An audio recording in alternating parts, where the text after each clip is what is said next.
उच्च शिक्षा में परिवर्तनकारी सुधार राष्ट्रीय शिक्षा नीति 2020 के परिप्रेक्ष्य में राष्ट्रीय सम्मेलन में आज आपके स्वागत के लिए देश के कोने कोने से 1000 से भी अधिक विश्वविद्यालयों के कुलपतिगण, अध्यापकगण, 45,000 से भी अधिक महाविद्यालयों, डिग्री कॉलेजों के प्राचार्यगण और अध्यापकगण और 150 से भी अधिक राष्ट्रीय महत्व के संस्थानों के अध्यक्ष, निदेशक और महानिदेशक गण सहित देश और विदेश के प्रमुख शिक्षाविद आज आपके सामने आपका हृदय की गहराइयों से अभिनंदन करने के लिए दूर दूर से जुड़े हैं। कस्तूरी रंगन जी स्वयं और अपनी कमेटी के तमाम सदस्यों के साथ आज यहाँ पर उपस्थित हैं और इसलिए मैं कस्तूरी रंगन जी का भी हृदय की गहराइयों से अभिनंदन कर रहा हूँ।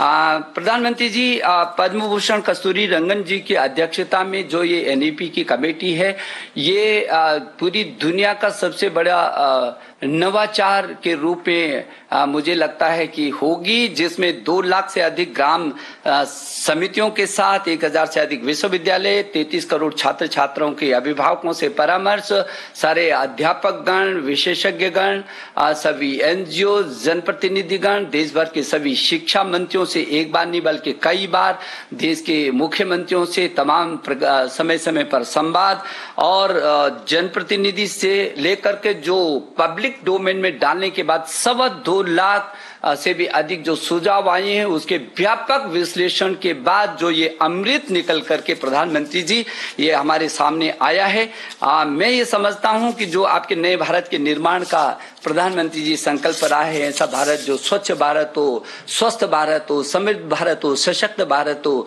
श्रेष्ठ भारत हो, आत्मनिर्भर भारत हो और एक भारत हो, और जिसका रास्ता आपने प्रधानमंत्री जी का हमको दिया है कि make in India, digital India, skill India, startup और स्टैंड अप, इस रास्ते से भी होकर के आपने जो एक और मंत्र सूत्र दिया कि सबका साथ, सबका विकास और सबका विश्वास लेकर के उन नीति पर, वो आपके विजन पर प्रधानमंत्री जी ये जो नई शिक्षा नीति आई है, वो यूनेस्को के उस लक्ष्य को, जो सतत विकास के लक्ष्यों को प्राप्त करने का उसका लक्ष्य है, उसको भी केंद्रित करती है, उसको भी, उस लक्ष्य को भी प्राप्त करने की इसमें क्षमता है। प्रधानमंत्री जी, आपने हमेशा कहा है कि ये 21वीं सदी ज्ञान की सदी है और जो प्रधानमंत्री जी आपके नेतृत्व में मैं समझ सकता हूं कि कितनी बार एक एक शब्द इस नई शिक्षा नीति का आपसे होकर के गुजरा है, बार बार आपका मार्गदर्शन जो हमको मिला है, और मैं समझ सकता हूं कितनी संवेदनशीलता से प्रधानमंत्री जी आप कितने चिंतित थे इस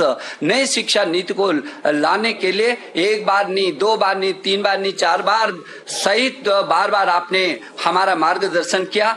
आपके मानवता के व्यापक विजन के साथ मानवीय मूल्यों के आधार पर समावेशी और सार्वभौमिकता लिए उत्कृष्टता और गुणवत्ता से ज्ञान, विज्ञान, अनुसंधान, प्रौद्योगिकी तथा नवाचार के साथ उदारवादी और विश्व प्रतिस्पर्धी रूप में भारत नॉलेज वेस्ट सुपर पावर बनाने के लिए आपके श्रेष्ठ भारत के संकल्प को धरती पर क्रियान्वित करने के लिए आज ये देश भर का शिक्षा परिवार प्रधानमंत्री जी एकत्रित हुआ है। हम आपको भरोसा दिलाने के लिए दूर दूर से आपके साथ जुड़े हैं। मैं बहुत विनम्रता से आपको निवेदन करना चाहता हूं, प्रधानमंत्री जी हमारा मार्गदर्शन करें, आपके आशीर्वाद के हम अभिलाषी हैं। प्रधानमंत्री जी नमस्कार।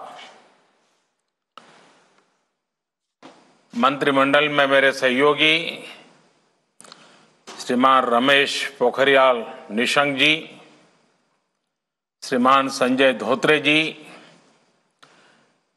नेशनल एजुकेशन पॉलिसी, राष्ट्रीय शिक्षा नीति में बहुत महत्वपूर्ण भूमिका निभाने वाले देश के जाने माने वैज्ञानिक डॉक्टर कस्तूरी रंगन जी और उनकी टीम, इस सम्मेलन में भाग ले रहे वाइस चांसलर्स, अन्य सभी शिक्षाविद, सभी महानुभाव, आप सभी का बहुत बहुत अभिनंदन। नेशनल एजुकेशन पॉलिसी, राष्ट्रीय शिक्षा नीति के संदर्भ में आज का ये इवेंट बहुत ही महत्वपूर्ण है। इस कॉन्क्लेव से भारत के एजुकेशन वर्ल्ड को नेशनल एजुकेशन पॉलिसी, राष्ट्रीय शिक्षा नीति के विभिन्न पहलुओं के बारे में विस्तृत जानकारी मिलेगी। जितनी जानकारी और ज्यादा जानकारी ज्यादा स्पष्ट होगी, फिर उतना ही आसान इस राष्ट्रीय शिक्षा नीति का इम्प्लीमेंटेशन भी होगा। साथियों, 3-4 साल के व्यापक विचार विमर्श के बाद लाखों सुझावों पर लंबे मंथन के बाद राष्ट्रीय शिक्षा नीति को स्वीकृत किया गया है। आज देश भर में इसकी व्यापक चर्चा हो रही है। अलग अलग क्षेत्र के लोग, अलग अलग विचारधाराओं के लोग अपने व्यूज दे रहे हैं, राष्ट्रीय शिक्षा नीति को रिव्यू कर रहे हैं। ये एक हेल्दी डिबेट है। ये जितनी ज्यादा होगी उतना ही लाभ देश की शिक्षा व्यवस्था को मिलेगा। ये भी खुशी की बात है कि राष्ट्रीय शिक्षा नीति आने के बाद देश के किसी भी क्षेत्र से, किसी भी वर्ग से ये बात नहीं उठी कि इसमें किसी तरह का बायस है या किसी एक तरफा कोई झुकाव है। ये एक इंडिकेटर भी है कि लोग बरसों से चली आ रही एजुकेशन सिस्टम में जो बदलाव चाहते थे, वो उन्हें देखने को मिले हैं। वैसे कुछ लोगों के मन में ये सवाल आना बहुत स्वाभाविक है कि इतना बड़ा रिफॉर्म कागज पर तो कर दिया, लेकिन इसे जमीन पर कैसे उतारा जाएगा? यानी अब सबकी निगाहें इसके इम्प्लीमेंटेशन की तरफ है। इस चैलेंज को देखते हुए व्यवस्थाओं को बनाने में जहां कहीं कुछ सुधार की आवश्यकता है, वो हमें सबको मिलकर के करना है और करना ही है। आप सभी राष्ट्रीय शिक्षा नीति के इम्प्लीमेंटेशन में और उस काम में सीधे तौर पर जुड़े हैं और इसलिए आप सबकी भूमिका बहुत ज्यादा है, बहुत अहम है। जहां तक पॉलिटिकल विल की बात है, मैं पूरी तरह कमिटेड हूं, मैं पूरी तरह आपके साथ हूं। साथियों, हर देश अपनी शिक्षा व्यवस्था को अपनी नेशनल वैल्यूज के साथ जोड़ते हुए अपने नेशनल गोल्स के अनुसार रिफॉर्म्स करते हुए आगे बढ़ता है। मकसद ये होता है कि देश का एजुकेशन सिस्टम अपनी वर्तमान और आने वाली पीढ़ियों को फ्यूचर रेडी रखे, फ्यूचर रेडी करे। भारत की नेशनल एजुकेशन पॉलिसी, राष्ट्रीय शिक्षा नीति का आधार भी यही सोच है। राष्ट्रीय शिक्षा नीति 21वीं सदी के भारत की, नए भारत की फाउंडेशन तैयार करने वाली है। 21वीं सदी के भारत को हमारे युवाओं और हमारे युवाओं को जिस तरह की एजुकेशन की जरूरत है, जैसी स्किल्स चाहिए, राष्ट्रीय शिक्षा नीति पर इन बातों पर विशेष फोकस है। भारत को ताकतवर बनाने के लिए, विकास की नई ऊंचाई पर पहुंचाने के लिए भारत के नागरिकों को और सशक्त करने के लिए उन्हें ज्यादा से ज्यादा अवसरों के उपयुक्त बनाने के लिए इस एजुकेशन पॉलिसी में खास जोर दिया गया है। जब भारत का स्टूडेंट, चाहे वो नर्सरी में हो या फिर कॉलेज में साइंटिफिक तरीके से पढ़ेगा, तेजी से बदलते हुए समय और तेजी से बदलती जरूरतों के हिसाब से पढ़ेगा, तो वो नेशन बिल्डिंग में कंस्ट्रक्टिव भूमिका निभा पाएगा। साथियों, बीते अनेक वर्षों से हमारे एजुकेशन सिस्टम में बड़े बदलाव नहीं हुए थे। परिणाम यह हुआ कि हमारे समाज में क्यूरोसिटी और इमेजिनेशन की वैल्यूज को प्रमोट करने के बजाय भेड़ चाल को ही प्रोत्साहन मिलने लगा था। कभी डॉक्टर बनने के लिए होड़ लगी, कभी इंजीनियर बनाने की होड़ लगी, कभी वकील बनाने की होड़ लगी। इंटरेस्ट, एबिलिटी और डिमांड की मैपिंग किए बिना होड़ लगाने की प्रवृत्ति से एजुकेशन को बाहर निकालना जरूरी था। हमारे स्टूडेंट्स में, हमारे युवाओं में क्रिटिकल थिंकिंग और इनोवेटिव थिंकिंग विकसित कैसे हो सकती है, जब तक हमारी शिक्षा में पैशन ना हो, फिलॉसफी ऑफ एजुकेशन ना हो, पर्पज ऑफ एजुकेशन ना हो। साथियों, आज गुरुवर रविंद्रनाथ ठाकुर की पुण्यतिथि भी है। वो कहते थे, उच्चतम शिक्षा वो है जो हमें सिर्फ जानकारी नहीं देती, बल्कि हमारे जीवन को समस्त अस्तित्व के साथ सद्भाव में लाती है। निश्चित तौर पर राष्ट्रीय शिक्षा नीति का बृहद लक्ष्य इसी से जुड़ा है। इसके लिए टुकड़ों में सोचने के बजाय एक होलिस्टिक अप्रोच की जरूरत थी, जिसको सामने रखने में राष्ट्रीय शिक्षा नीति सफल रही है।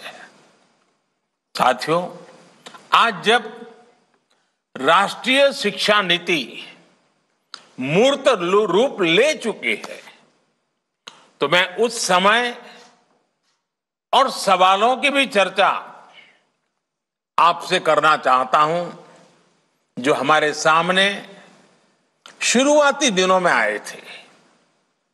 उस समय जो दो सबसे बड़े सवाल थे, वो यही थे कि क्या हमारी शिक्षा व्यवस्था हमारे युवाओं को क्रिएटिव, क्यूरियोसिटी और कमिटमेंट ड्रिवन लाइफ के लिए मोटिवेट करती है। आप लोग इस क्षेत्र में इतने वर्षों से हैं, आपने अपना जीवन शिक्षा के लिए खपा दिया है, समर्पित किया है। आप लोग इसका जवाब बेहतर जानते हैं। साथियों, हमारे सामने दूसरा सवाल था कि क्या हमारी शिक्षा व्यवस्था हमारे युवाओं को एम्पावर करती है, देश में एक एम्पावर्ड सोसाइटी के निर्माण में मदद करती हैं? आप सब इन सवालों से भी परिचित हैं और जवाबों से भी भली भांति परिचित हैं। साथियों, आज मुझे संतोष है कि भारत की नेशनल एजुकेशन पॉलिसी, राष्ट्रीय शिक्षा नीति को बनाते समय इन सवालों पर गंभीरता से काम किया गया। साथियों, बदलते समय के साथ एक नई विश्व व्यवस्था, एक नए रंग रूप और व्यवस्थाओं में बदलाव, एक नई विश्व व्यवस्था खड़ी हो रही है। एक नया ग्लोबल स्टैंडर्ड भी तय हो रहा है। इसके हिसाब से भारत का एजुकेशन सिस्टम खुद में बदलाव करे, ये भी किया जाना बहुत जरूरी था। स्कूल करिकुलम के 10+2 स्ट्रक्चर से आगे बढ़कर अब 5+3+3+4 करिकुलम का स्ट्रक्चर देना इसी दिशा में एक कदम है। हमें अपने स्टूडेंट्स को ग्लोबल सिटीजन भी बनाना है और इसका भी ध्यान रखना है कि वे ग्लोबल सिटीजन तो बने, लेकिन साथ साथ अपनी जड़ों से भी जुड़े रहें। जड़ से लेकर के जग तक, मनुष्य से मानवता तक, अतीत से आधुनिकता तक सभी बिंदुओं का समावेश करते हुए इस राष्ट्रीय शिक्षा नीति का स्वरूप तय किया गया है। साथियों, इस बात में कोई विवाद नहीं है कि बच्चों के घर की बोली और स्कूल में पढ़ाई की भाषा एक ही होने से बच्चों के सीखने की गति बेहतर होती है। ये एक बहुत बड़ी वजह है जिसकी वजह से जहां तक संभव हो 5th क्लास तक बच्चों को उनकी मातृभाषा में ही पढ़ाने पर सहमति दी गई है। इससे बच्चों को और बच्चों की नींव तो मजबूत होगी ही, उनके आगे की पढ़ाई के लिए भी उनका बेस और मजबूत होगा। साथियों, अभी तक जो हमारी शिक्षा व्यवस्था है उसमें व्हाट टू थिंक, मैं बहुत जिम्मेवारी से बोल रहा हूं, व्हाट टू थिंक पर फोकस रहा है, जबकि इस शिक्षा नीति में हाउ टू थिंक उस पर बल दिया जा रहा है। ये मैं इसलिए कह रहा हूं कि आज जिस दौर में हम, और ये दौर ऐसा है जहां इंफॉर्मेशन और कंटेंट की कोई कमी नहीं है, एक प्रकार से बाढ़ आई हुई है। हर प्रकार की जानकारी आपके मोबाइल फोन पर अवेलेबल है। जरूरी यह है कि कौन सी जानकारी हासिल करनी है, क्या पढ़ना है।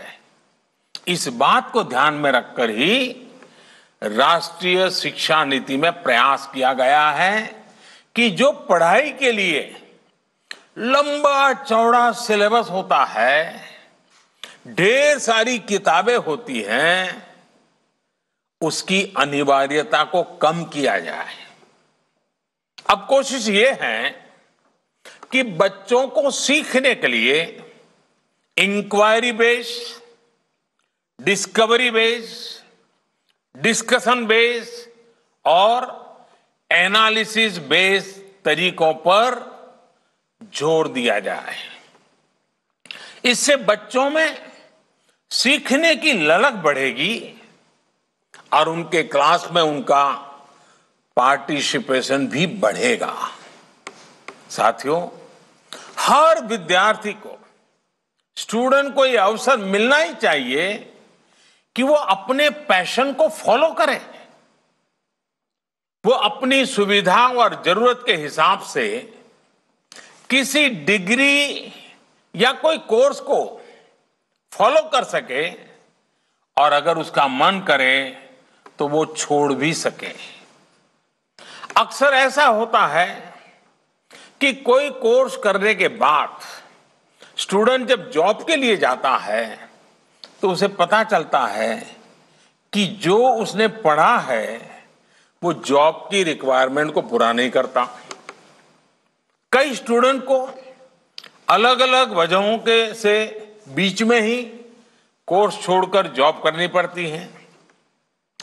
ऐसे सभी स्टूडेंट्स की जरूरतों का ख्याल रखते हुए मल्टीपल एंट्री एग्जिट का ऑप्शन दिया गया है।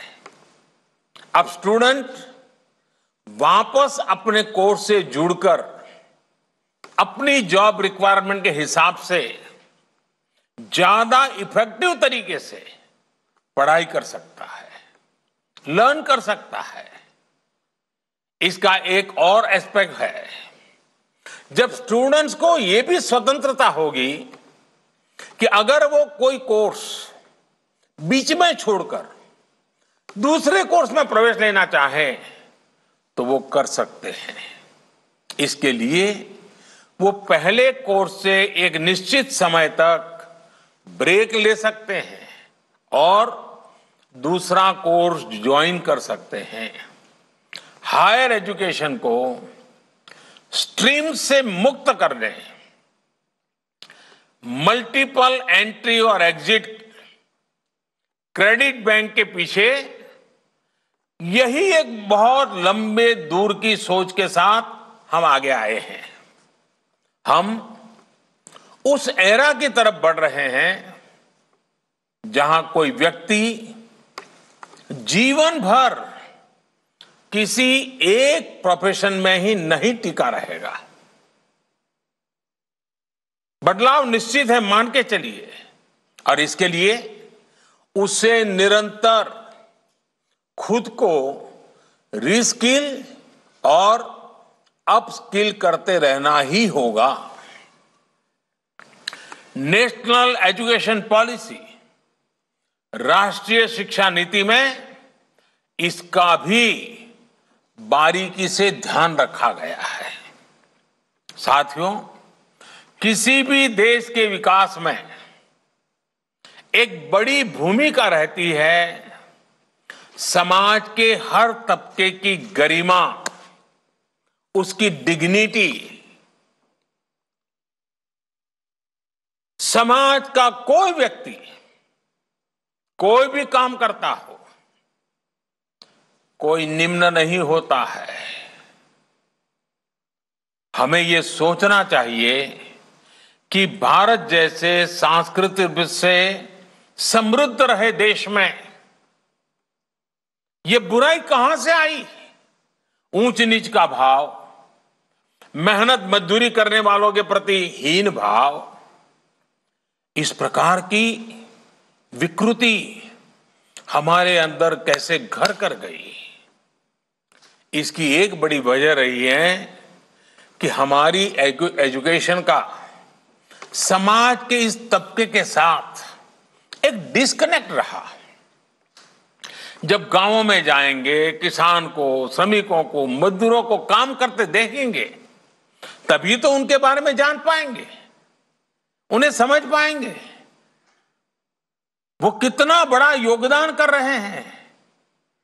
समाज की आवश्यकताओं की पूर्ति के लिए वो कैसे अपना जीवन खपा रहे हैं। उनके श्रम का सम्मान करना हमारी पीढ़ी को, वर्तमान को, भावी पीढ़ी को सीखना ही होगा। इसलिए राष्ट्रीय शिक्षा नीति में स्टूडेंट एजुकेशन और डिग्निटी ऑफ लेबर, उस पर भी बहुत ध्यान दिया गया है। साथियों, 21वीं सदी के भारत से पूरी दुनिया को बहुत अपेक्षाएं हैं। भारत का सामर्थ्य है कि वो टैलेंट और टेक्नोलॉजी का समाधान पूरी दुनिया को दे सकता है। हमारी इस जिम्मेदारी को भी हमारी एजुकेशन पॉलिसी एड्रेस करती है। राष्ट्रीय शिक्षा नीति में जो भी समाधान सुझाए गए हैं, उससे फ्यूचरिस्टिक टेक्नोलॉजी के प्रति एक माइंडसेट विकसित करने की भावना भी है। अब टेक्नोलॉजी ने हमें बहुत तेजी से, बहुत अच्छी तरह से, बहुत कम खर्च में समाज के आखिरी छोर पर खड़े स्टूडेंट तक पहुंचने का माध्यम दिया है। हमें इसका ज्यादा से ज्यादा उपयोग करना है। इस एजुकेशन पॉलिसी के माध्यम से टेक्नोलॉजी आधारित बेहतर कंटेंट और कोर्स के डेवलपमेंट में बहुत मदद मिलेगी। बेसिक कंप्यूटिंग पर बल हो, कोडिंग पर फोकस हो, या फिर रिसर्च पर ज्यादा जोर, ये सिर्फ एजुकेशन सिस्टम ही नहीं बल्कि पूरे समाज की अप्रोच को बदलने का माध्यम बन सकता है। वर्चुअल लैब जैसे कंसेप्ट ऐसे लाखों साथियों तक बेहतर शिक्षा के सपने को ले जाने वाला है, जो पहले से ही सब्जेक्ट्स पढ़ ही नहीं पाते थे, जिसमें लैब एक्सपेरिमेंट जरूरी हो। नेशनल एजुकेशन पॉलिसी, राष्ट्रीय शिक्षा नीति हमारे देश में रिसर्च और एजुकेशन के गैप को खत्म करने में भी अहम भूमिका निभाने वाली है। साथियों, जब इंस्टीट्यूशंस और इंफ्रास्ट्रक्चर में ये रिफॉर्म्स रिफ्लेक्ट होंगे, तभी राष्ट्रीय शिक्षा नीति को अधिक प्रभावी और त्वरित गति से इंप्लीमेंट किया जा सकेगा। आज समय की मांग है कि इनोवेशन और एडॉप्शन की जो वैल्यूज हम समाज में निर्मित करना चाहते हैं, वो खुद हमारे देश के इंस्टीट्यूशन से शुरू होनी चाहिए, और जिसका नेतृत्व आप सबके पास है। जब हम एजुकेशन और विशेष हायर एजुकेशन को एम्पावर्ड सोसाइटी के निर्माता के रूप में खड़ा करना चाहते हैं, तो इसके लिए हायर एजुकेशन इंस्टीट्यूशंस को भी एम्पावर करना जरूरी है।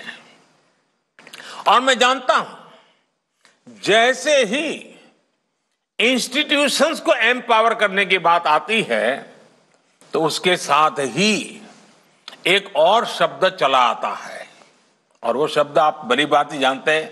वो शब्द क्या है? ऑटोनॉमी। ऑटोनॉमी। आप भी जानते हैं कि ऑटोनॉमी को लेकर हमारे यहां दो तरह के मत पूरे देश में प्रवर्तमान है। एक कहता है कि सब कुछ सरकारी नियंत्रण से पूरी सख्ती से चलना चाहिए, तो दूसरा कहता है कि सभी संस्थानों को बाय डिफॉल्ट ऑटोनॉमी मिलनी चाहिए। पहली अप्रोच में नॉन गवर्नमेंट संस्थानों के प्रति मिसट्रस्ट दिखता है, तो दूसरी अप्रोच में ऑटोनॉमी को एंटाइटलमेंट के रूप में भी ट्रीट किया जाता है। गुड क्वालिटी एजुकेशन का रास्ता इन दोनों के बीच में से ही निकलता है, दोनों मतों के मध्य से ही निकलता है।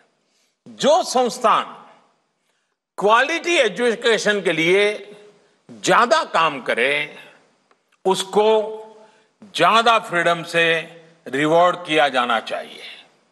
इससे क्वालिटी को एनकरेजमेंट मिलेगा और सबको ग्रो करने के लिए इंसेंटिव भी मिलेगा। नेशनल एजुकेशन पॉलिसी, राष्ट्रीय शिक्षा नीति आने से पहले हाल के वर्षों में आपने भी देखा है कि कैसे हमारी सरकार ने अनेकों इंस्टीट्यूशंस को ऑटोनॉमी देने की पहल की है। मुझे उम्मीद है राष्ट्रीय शिक्षा नीति का जैसे जैसे विस्तार होगा, शिक्षा संस्थानों को ऑटोनॉमी की प्रक्रिया भी और तेज होगी। साथियों, देश के पूर्व राष्ट्रपति, महान वैज्ञानिक डॉक्टर एपीजे अब्दुल कलाम कहा करते थे, the purpose of education is to make good human beings with skill and expertise. Enlighten human beings can be created by teachers. वाकई शिक्षा व्यवस्था में बदलाव देश को अच्छे स्टूडेंट्स, अच्छे प्रोफेशनल्स और उत्तम नागरिक देने का बहुत बड़ा माध्यम आप सभी हैं। आप सभी टीचर्स ही हैं, प्रोफेसर्स ही हैं। शिक्षा जगत से जुड़े आप ही लोग इस काम को करते हैं और कर सकते हैं। इसलिए नेशनल एजुकेशन पॉलिसी, राष्ट्रीय शिक्षा नीति में डिग्निटी ऑफ टीचर्स का भी ध्यान रखा गया है। एक प्रयास ये भी है कि भारत का जो टैलेंट है वो भारत में ही रहकर आने वाली पीढ़ियों का विकास करे। राष्ट्रीय शिक्षा नीति में टीचर ट्रेनिंग पर बहुत जोर है। वो अपनी स्किल्स लगातार अपडेट करते रहें, इस पर बहुत जोर है। I believe when a teacher learns, a nation leads. साथियों, नेशनल एजुकेशन पॉलिसी, राष्ट्रीय शिक्षा नीति को अमल में लाने के लिए हम सभी को एक साथ संकल्पबद्ध होकर काम करना है। यहां से universities, colleges, school education boards, अलग अलग स्टेट्स, अलग अलग स्टेक होल्डर्स के साथ संवाद और समन्वय का नया दौर शुरू होने वाला है। आप सभी साथी, क्योंकि हायर एजुकेशन के सबसे शीर्ष संस्थानों के शीर्ष में है, तो आपकी जिम्मेदारी ज्यादा है। मेरा आग्रह है कि राष्ट्रीय शिक्षा नीति पर लगातार वेबिनार करते रहिए, डिस्कशंस करते रहिए, नीति के लिए रणनीति बनाइए, रणनीति को लागू करने के लिए रोड मैप बनाइए, रोड मैप के साथ टाइमलाइन जोड़िए, उसको इंप्लीमेंट करने के लिए रिसोर्सेज, ह्यूमन रिसोर्सेज, इस सबको जोड़ने की योजना बनाइए। और ये सारा चीजें नई नीति के प्रकाश में आप ही को करना है। राष्ट्रीय शिक्षा नीति सिर्फ एक सर्कुलर नहीं है। राष्ट्रीय शिक्षा नीति सिर्फ सर्कुलर जारी करके, नोटिफाई करके इंप्लीमेंट नहीं हो सकती है। इसके लिए मन बनाना होगा। आप सभी को दृढ़ इच्छा शक्ति दिखानी होगी। भारत के वर्तमान और भविष्य को बनाने के लिए, आपके लिए, हम सब के लिए ये एक महायज्ञ है। 21वीं सदी में मिला हुआ एक बहुत बड़ा हमें अवसर है। हमारे इन प्रयासों से पूरी शताब्दी को एक दिशा मिलने वाली है और इसमें इस गौरवपूर्ण अध्याय में जुड़ने के लिए मैं आपको निमंत्रित देता हूं। इसमें आपका योगदान बहुत आवश्यक है। इस कॉन्क्लेव को देख रहे, सुन रहे प्रत्येक का योगदान आवश्यक है। मुझे विश्वास है इस कॉन्क्लेव में राष्ट्रीय शिक्षा नीति के इफेक्टिव इंप्लीमेंटेशन को लेकर बेहतर सुझाव, बेहतर समाधान निकल करके आएंगे। और मैं विशेष रूप से आज जब मुझे अवसर मिला है तो सार्वजनिक रूप से डॉक्टर कस्तूरीरंगन जी का, उनकी पूरी टीम का बहुत बहुत अभिनंदन करता हूं, बहुत बहुत धन्यवाद करता हूं। यह काम छोटा नहीं था, बहुत बड़ा काम था। बहुत लोगों के सुझाव थे, बहुत अपेक्षाएं थी और फुल स्टॉप कॉमा भी उधर उधर हो जाता तो पता नहीं क्या हो जाता। और इसलिए कस्तूरीरंगन जी और उनकी टीम ने कितनी बारीकी से एक तपस्या की तरह इस काम को किया होगा, तब जाकर के संपूर्णतः विवादों से मुक्त, विश्वास से भरी हुई, सपनों को संवारने वाली, संकल्प को ताकत देने वाली और सिद्धि में अटूट श्रद्धा के साथ ये नई शिक्षा नीति हमारे सामने आई है।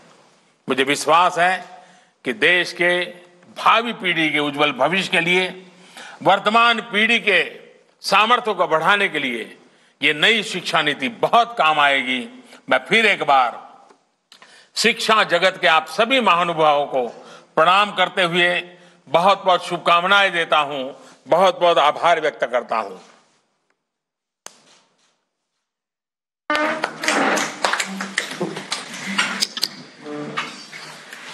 बहुत बहुत धन्यवाद प्रधानमंत्री जी, हम आपके बहुत आभारी हैं। Thank you.